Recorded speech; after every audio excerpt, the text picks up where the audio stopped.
Sejam muito bem-vindos aqui à Travagem Queimada. Eu sou o Pedro, aqui tenho o Martim. Olá, sou o Martim e o Pedro já se apresentou. Criámos o Travagem Queimada, um podcast onde iremos falar sobre os vários portugueses presentes no desporto automóvel. E pronto, temos esta paixão e, portanto, criámos este meio para conseguirmos partilhar e atrair pessoas que tenham os mesmos interesses que nós, não é verdade? Pronto, é exatamente isso que o Martim disse, para além das típicas conversas semanais sobre os eventos que vão ocorrendo no mundo do automobilismo, também iremos contrapor um bocado com a história deste desporto que é maravilhoso e que tem evoluído ao longo das décadas de uma forma como mais nenhum desporto tem evoluído, penso eu. E por isso mesmo vamos agora começar com o primeiro tema da semana, muito relevante aqui no nosso país. Então, E exatamente. tivemos a sorte de um de nós, infelizmente não os dois, ter conseguido ir ver ao vivo o Grande Prémio de Portimão de Fórmula 1, e é aqui o Martim que nos vai contar um É bocado da sua verdade, experiência. foi fantástico, foi o meu primeiro grande prémio ao vivo. Eu sigo a Fórmula 1 desde o final de 2016, portanto é relativamente pouco tempo. Um, Gosto bastante de alguns pilotos em específico, mas o intuito de ter ido ao Grande Prémio de Portugal foi experienciar a velocidade e o som, se bem que há certas pessoas que acham que não é o melhor que já teve o som, mas pronto, isso é um tópico para falarmos mais para a frente. E sim, foi uma experiência espetacular. Fiquei, para quem sabe o traçado de Portimão, fiquei no último setor entre as curvas 14 e 15, portanto é ali uma zona inclinada onde dá para ver os carros em, em aceleração, vêm da curva e pá, foi fantástico. Acho que é importante dizer que fui só ao domingo, portanto não tive assim tanto tempo a olhar para os carros, mas aproveitei para ver as corridas de Sport, acho que foi GTs e depois protótipos. Mas sim, a parte mais interessante foi mesmo a Fórmula 1 e foi uma corrida Pois claro, é o evento muito principal, não é? interessante. Sim, exatamente. Eu que sou mais fã do Max Verstappen, acho que ele é um piloto espetacular. É um piloto à antiga, que mete-se em cada buraquinho que há, não é? E é um piloto que extrai sempre o máximo do carro, mesmo que esse não seja o carro vencedor. Neste momento é a Mercedes completamente dominadora. Pois, é verdade, é uma realidade um pouco mais infeliz que temos atualmente na Fórmula 1. Para mim, para outros será a grande felicidade da vida deles. Sim, para os fãs da Mercedes é espetacular e para os Ah, fãs do Hamilton e do Bottas, que ainda ganham algumas corridas. Mas pronto, nunca gostei muito do Hamilton, não é? Portanto, sempre foi cada corrida que ele ganhava era mais uma, mas realmente ver a forma como ele volta após volta a passar naquela curva, aumentava a distância com pneus de 30, 20 voltas, é realmente espetacular. E realmente faz-me ter algum respeito por um piloto da magnitude que ele tem. E não é fácil bater as vitórias do Schumacher, não é? Portanto, o fã certo. dele, ele sempre disse que era o Senna, e bater em Portugal o recorde do Schumacher, mas baseando, portanto, as vitórias na chamada Racecraft, na experiência de corrida que ele adquiriu do Senna, acho que vai ser muito importante para ele. Sim, sem dúvida. Estamos aqui a falar de três dos candidatos a melhor de todos os tempos deste desporto. Três dos que, para além de mais ganharem, que maior influência têm ao longo dos anos, que mais pessoas inspiraram a ver corridas, a seguir o desporto e, mais do que isso, a tornarem-se fãs. Martim, o que é que achas disto? Sim, eu concordo contigo. Eu acho que quando se fala da Fórmula 1, e não só nesta Fórmula 1 atual, mas na Fórmula 1 desde o início, tu tens que considerar os nomes que surgem automaticamente, e não só dos fãs, mas das pessoas que conhecem assim a Fórmula 1 de ouvidos, que não seguem. Portanto, tu falas com um português e dizes-lhe da Fórmula 1 e ele vai-se lembrar do Senna, vai-se lembrar Alain Prost, se calhar, vai-se lembrar do Hamilton, neste momento por ele ser tão dominador. Eventualmente malta assim um pouco mais velha, Nigel Mansell, Jim Clark, essa malta britânica um pouco mais antiga. Diz-me se estou a esquecer de alguém, o Schumacher, não é? Uh, Há muitos que podem meter, o Niki Lauda, Gilles Exato. Villeneuve, E se quiseres ir lá mesmo aos Nelson 50, Piquet, se quiseres ir ali aos Juan Manuel Fangio, tens bastante pilotos. Ascari. Há milhares de pilotos que podem fazer um caso como como melhor de todos os tempos, não é? Isto é uma discussão que é capaz de durar. Podemos ficar a falar disto horas e horas e horas. Eu acho que é assim, em termos de olhares para em termos de recordes, o Hamilton vai equiparar os títulos mundiais do Schumacher aos dele, portanto vão ser 2 pilotos com 7 títulos mundiais. Ele já ultrapassou o número de vitórias do Schumacher, portanto, se tu olhares em perspectiva de recordes, tens que dizer que o Hamilton é o melhor. Agora, eu concordo com isso até certo ponto. Porquê? Porque a Fórmula 1, como a maioria dos desportos, evolui tipo, se for uma média de década a década. Portanto, em cada 10 anos muda sempre alguma coisa substancial. E em cada seu tempo, tu tens que dizer que o Schumacher, em cada época, na época dele foi o melhor, tal como o Hamilton na época dele é o melhor, tal como o Senna e o Prost na altura deles eram os melhores. Portanto, eu acho que é muito difícil tu comparares a Fórmula 1 num todo e comparares estes pilotos de épocas diferentes. Certo. E para todas as pessoas, e vejo uma legião crescente de fãs do Hamilton que andam a afirmar por aí que ele é o melhor de todos os tempos, sem dúvida nenhuma. Que ele é um bom piloto, mas vou explicar o meu ponto de vista de porque é que os recordes dele não são assim tão relevantes para esta discussão.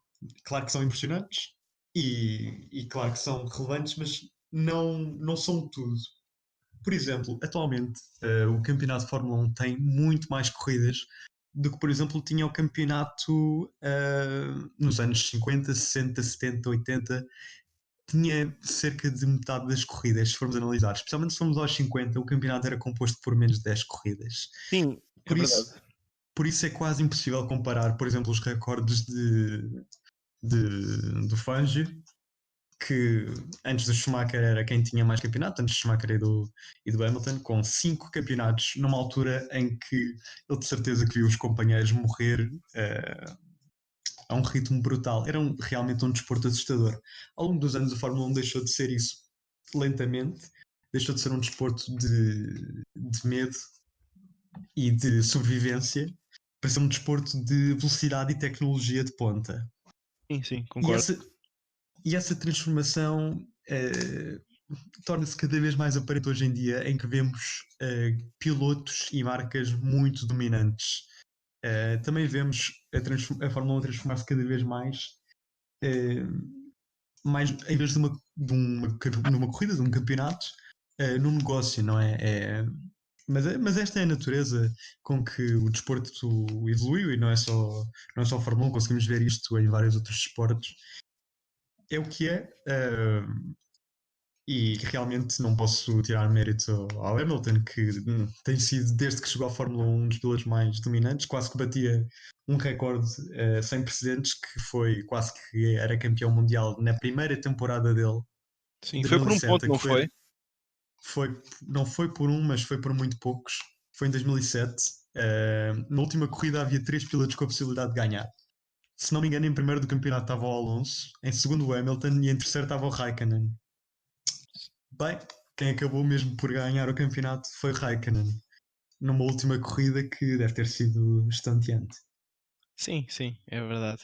E pegando no que estavas a dizer há pouco do que o dinheiro domina cada vez mais a Fórmula 1, tivemos um exemplo bastante recente, bastante pessoal para o nosso país, que foi nas negociações da pista de Portimão para este calendário provisório que tivemos por causa do Covid, foi que as negociações arrastaram-se bastante tempo porque o Paulo Pinheiro e a equipa que trabalha com ele viram-se à rasca para chegar às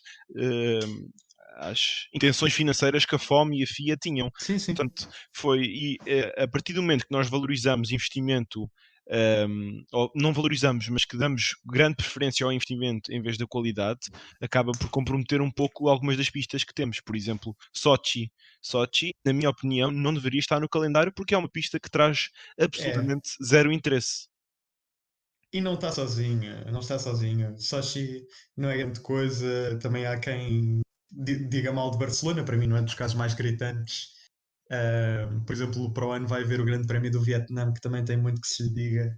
Eu espero por Uh, ver por esse. Esse preciso de ver uma corrida antes de analisar. Vamos ver, vamos ver.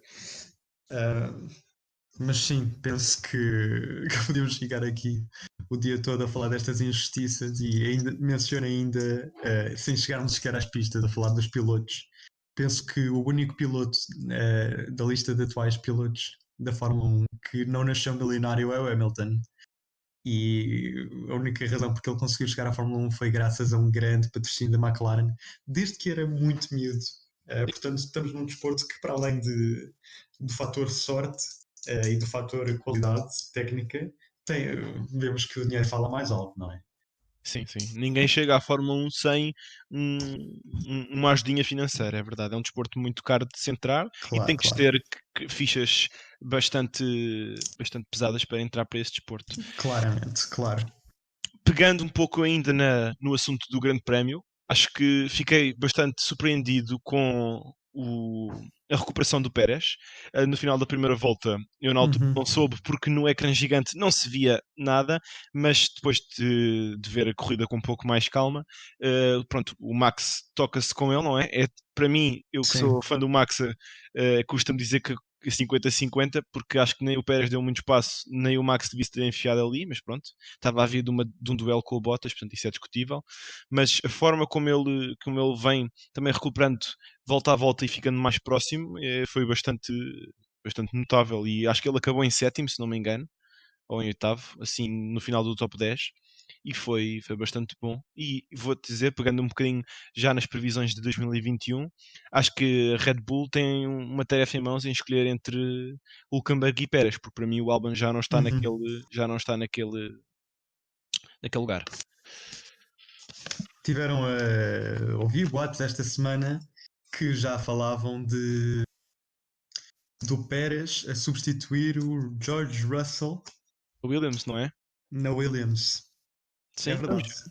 esperar Apesar para ver. de Russell ter contrato, já estão a lançar boatos a dizer que pode ser que o dinheiro de Pérez fale mais alto. Mais uma vez o dinheiro aqui metido, não é? Mais alto Sim, ele, do que propriamente o contrato do Russell, que é um grande piloto, o Pérez também. São os dois muito bons. No carro certo podem ter grandes resultados, não tenho a mínima e já dúvida. está a ter. Repara, para o Williams, aquilo é um barco, não é um carro.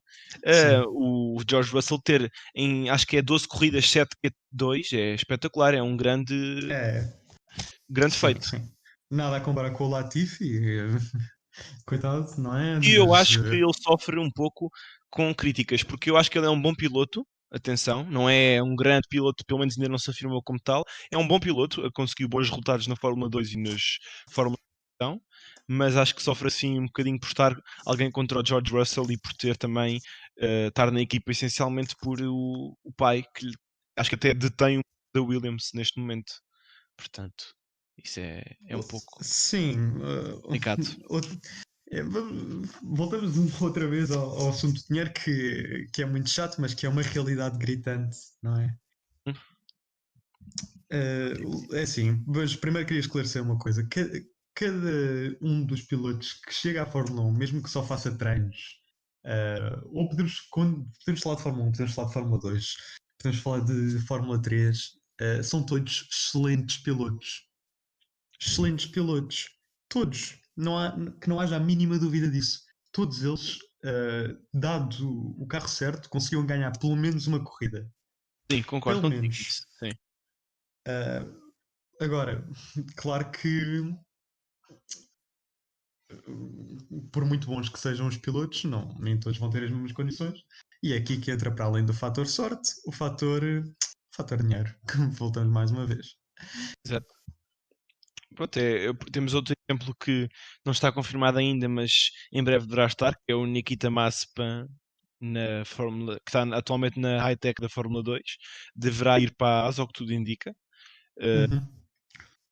O do Rojan, quando o despedimento, Pois. eh, pronto, disse que realmente achava que um dos pilotos ia embora, mas que os dois não, e que a justificação dada foi mesmo por motivos financeiros que teriam os dois que sair. Mas Uhum. pronto, isso é, mais uma vez, volta sempre ao dinheiro, como dizes, e portanto é uma coisa que temos Exatamente. que lidar e que na maioria dos esportes é sempre assim, uma equipa, quer seja de Fórmula 1, Sim. quer seja de futebol, quer seja de beisebol, de basquete, está lá para o desporto, mas está lá para fazer dinheiro, não é? Portanto, está sempre Sim, é envolvido. um negócio, é um negócio.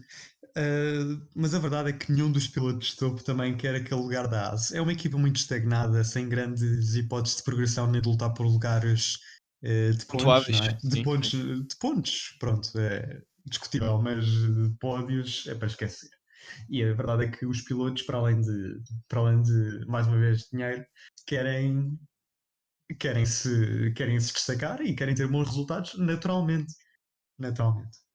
Exato. Bem, mudando de assunto, uma das coisas que gostávamos de falar nestes vários episódios do nosso podcast são várias séries, não só a Fórmula 1. Vamos falar ao longo destes episódios de MotoGP, de WEC, das resistências, não é? Eventualmente algumas corridas lá das Américas, quer seja indicar ou outras coisas assim mais relevantes. De Uhum. Fórmula E, que temos lá o nosso Félix da Costa, e também de Elms, que neste fim de semana vai para Portimão. Para quem não sabe, Elms é a European Le Mans Series. E temos lá o nosso Filipe Albuquerque, que vai correr em casa já com o título que é dele, não é? É verdade, é verdade. E LMS, ou Elms, como disse aqui o Martim, é uma série muito interessante. Para um verdadeiro fã de automobilismo, recomendo certamente a irem ver. Penso que foi há 2 ou 3 anos que fui ver esta série ao Estoril, às 4 horas do Estoril, e foi muito interessante. Muito interessante. Os carros, o barulho, a atmosfera, toda a atmosfera foi muito, muito gira. Foi uma corrida que teve chuva, que teve sol, que teve acidentes espetaculares, que teve ultrapassagens brilhantes, ultrapassagens à última da hora e claro, todo o ambiente, toda a corrida é brilhante. Aconselho quem conseguir ver, quem quiser, que é uma boa experiência, muito boa Bem que para esta qualquer fã. edição vai ser de portas fechadas, portanto o público não vai ser Pois, permitido. certo, certo, certo. Ahm, mas pronto, certamente Fica para uma um coisa. próximo ano. Exatamente, sim. Mas aliás, o Filipe Albuquerque vai se encontrar numa pista onde, acho que foi no ano passado, deu o nome a uma curva. Como é que isto aconteceu? Basicamente, ele fez uma ultrapassagem, acho que foi na curva 8, que é uma curva que é bastante rápida e, portanto, muito difícil de ultrapassar. E como foi a primeira pessoa que fez uma ultrapassagem lá, e acho que foi uma grande ultrapassagem, chamar a curva Albuquerque, ou Filipe Albuquerque, não é? Grande Filipe, grande Filipe. É É um um dos grande piloto, orgulhos aqui do automobilismo nacional, não é? é verdade. Temos E a tríade ganhou as de. 24 horas de Le Mans. Portanto, Exatamente, exatamente. É um grande, grande piloto. Como estava a tentar dizer, temos a tríade, não é? De Filipe Albuquerque, Félix da Costa e Miguel Oliveira atualmente a defenderem o estamos bem automobilismo representados. português. Muito Estamos bem bem. representados. Muito bem Exatamente. representados. Pronto, mas pronto, é realmente uma série para seguir. Eu pessoalmente nunca vi uma corrida ao vivo desta série, já acompanhei pela televisão nada mais com uns highlights, com uns melhores momentos, mas acho que tem carros muito parecidos dentro das suas próprias séries, não é? Portanto, é sempre uma competição bastante aguerrida. Sim, sim. Verdade. Os carros são bastante equilibrados. Como é uma prova tão longa, há sempre infortúnios e coisas que não se esperam e que adicionam ali um toque à corrida que não se tem realmente em muitas outras séries. Sim, é algo assim único. Resistência tem sempre essa imprevisibilidade. Quem está em primeiro pode ter um furo, pode ter uma Sim, falha sim. de motor e que aquilo vai tudo Muda abaixo. drasticamente o resultado. Sim, é verdade. Pronto, faz parte das corridas, não é? É assim. Temos que ter sempre melhor velocidade de ponta, melhor velocidade em curva e um carro que se aguente para as X horas de prova. É sempre um. Pois, exato, é um grande desafio. Não basta ter velocidade de ponta, não basta ter o carro mais aerodinâmico. Se o carro anda 2 horinhas, 3 horinhas e vai à vida, não é? Chega ali ao final e não dá. Acho que foi em Sim, 2017, em Le Mans, que a Toyota estava à frente. Na altura a Porsche ainda competia. Pode ser ao sim. contrário. Acho que foi a Porsche que por acaso que teve o problema, assim, a entrar nas últimas voltas e o Toyota ultrapassou e ganhou o Le Mans. Assim, nas últimas voltas, numa corrida de 24 horas. Portanto, reparem, Pois foi. o carro esteve bem as 23 horas e picos. Acho que teve poucos problemas ou mesmo nenhum. E depois, ali a chegar era os últimos cartuchos e foi-se mesmo abaixo. Deve ter sido completamente destroçadora. Sim, é verdade. Foi realmente um, um infortúnio daqueles que acontecem e que estão destinados a acontecer quando se corre, não é? Parte da corrida e a verdadeira parte, a razão por que nós vemos estas corridas e porque gostamos e somos entusiastas é exatamente por este tipo de coisas. São, Exato. são estas imprevisibilidades que tornam o desporto, qualquer desporto, mas especialmente o desporto automóvel, apetitoso, não é? Faz-nos querer Exatamente. voltar a ver mais corridas e é exatamente isto. Pronto, e é isso que temos para falar sobre o ELMS, sobre o LMS de hoje. Ahm, queria saber as tuas previsões para este Grande Prémio de Fórmula 1 em Imola, Pedro. O que é que me tens a dizer? Ok, eu tenho uma previsão ousada para este próximo Grande Prémio de Fórmula 1. Então, Certo que ninguém esperará isto. Penso que o pódio será composto por Hamilton, Bottas e Verstappen nesta ordem. Quem diria? é algo assim bastante inédito. Pois. Eu Hamilton. li algures que está a poucas corridas, se esse pódio se repetir, estará a poucas corridas de ser o pódio mais repetitivo da Fórmula 1, de sempre. Olha, não sabia, não fazia mesmo a mínima ideia. Mas depois desta temporada não me espanta, sinceramente. Até É porque agora é quem tão te tem. gritante. Diz. É tão gritante esta diferença entre o Hamilton, depois o Bottas um bocadinho atrás e eventualmente o Verstappen. É tão gritante a diferença entre esses três e os restantes que, Sim, enfim. isto agora está fácil para fazer apostas, pá. Isto é sempre assim agora. As odds É estão muito baixas, não vale a pena. Não vale a pena apostar. Mas pronto, acho que esse recorde que falei é detido agora por Rosberg, Hamilton e Vettel, nesta A ordem. sério? Sim. Ok. Mas pronto, é assim uma curiosidadezinha que estará a poucas corridas, se não me engano, é mesmo uma de igualar o recorde e duas de ultrapassar. Portanto, é algo assim bastante inédito. Uau, tá. Está mais próximo do que eu pensava até. Está. Incrível. Pronto, olha, a minha previsão, vá, só para não ser igual à tua, vai ser Bottas vai dar a volta por cima depois do fim de semana que teve em Portimão, onde dominou do início ao fim, mas nas coisas mais importantes falhou, que foi na corrida e na Qualificação e corrida, qualificação. sim. Portanto, vai ser a Bottas, Hamilton Hum. e Verstappen. Pá, só diferir ali. Eu acho que é Realmente, capaz de acontecer. Eu acho que o Hamilton é capaz de dar esta vitória ao Bottas só numa questão de prémio de consolo, não é? vá, Eu acho que eu roubei-te a vitória em Portimão, vou-te dar esta aqui em Imola. realmente penso que é óbvio para toda a gente que o Bottas é o Rubens Barrichello da atualidade, não é?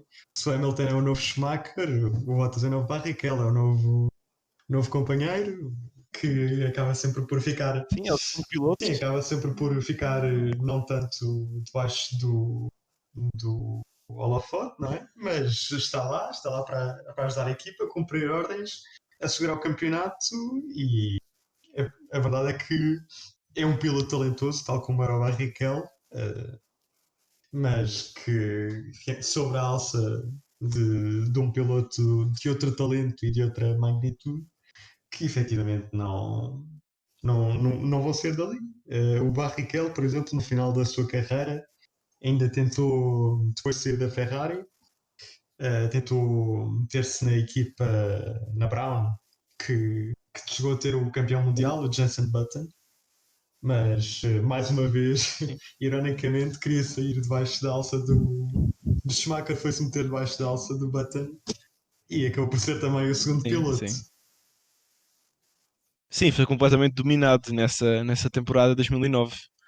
Eh, Foi a temporada em que foi introduzido o Blown Diffuser e que Exato. foi super inovador. Uma equipa que surge do zero e entra com um carro ganhador. É uma história Exatamente, também bastante importante. exatamente uma equipa que tem, em termos de campeonatos de pilotos por época corrida, um histórico 100% de recorde. 100%, porque correu uma época e ganhou exatamente nessa época. Podem não ter ganho o título de construtores, mas ganharam o título de pilotos, que é o que mais importa, não é? Exatamente. E a título de curiosidade, que se calhar muita gente até sabe, mas para quem não sabe fica a saber, que era uma equipa gerida pelo atual Managing Director da Fórmula 1, que é o Sr. Ross Brown. Exatamente, Ross Brown, que na altura antes era Da Ferrari? diretor Da Ferrari? Não, ele não tinha vindo da Ferrari, tinha vindo, se não me engano, da Honda, da Bar. Achas? Eu tenho noção Sim, que era da sim, quase Ferrari. certeza. Quase certeza, Mas pronto. É uma questão de se ver isso. sim, exato. Pronto. E acho que é o que temos hoje para o nosso primeiro episódio. Para terminar, queria só dizer que este podcast vai ser quinzenal, em princípio, portanto, gravado de 2 em 2 semanas. Tentaremos ter assuntos diferentes em cada episódio, falando um pouco de tudo e divertimos-nos em cima de tudo, não é? Exatamente. Exatamente, concordo plenamente, Martim. Bem, penso que é isto e vemo-nos para a semana, não é? Com os novos eventos que aí virão. Para a semana ou daqui a Pois, duas, vamos logo ver. se vê Depende do que, sucesso do que primeiro, vier. não é? Exatamente, esperemos que as pessoas Bem, gostem. obrigado. Então, olha, obrigado por este tempo e foi um prazer. Vemo-nos no próximo episódio.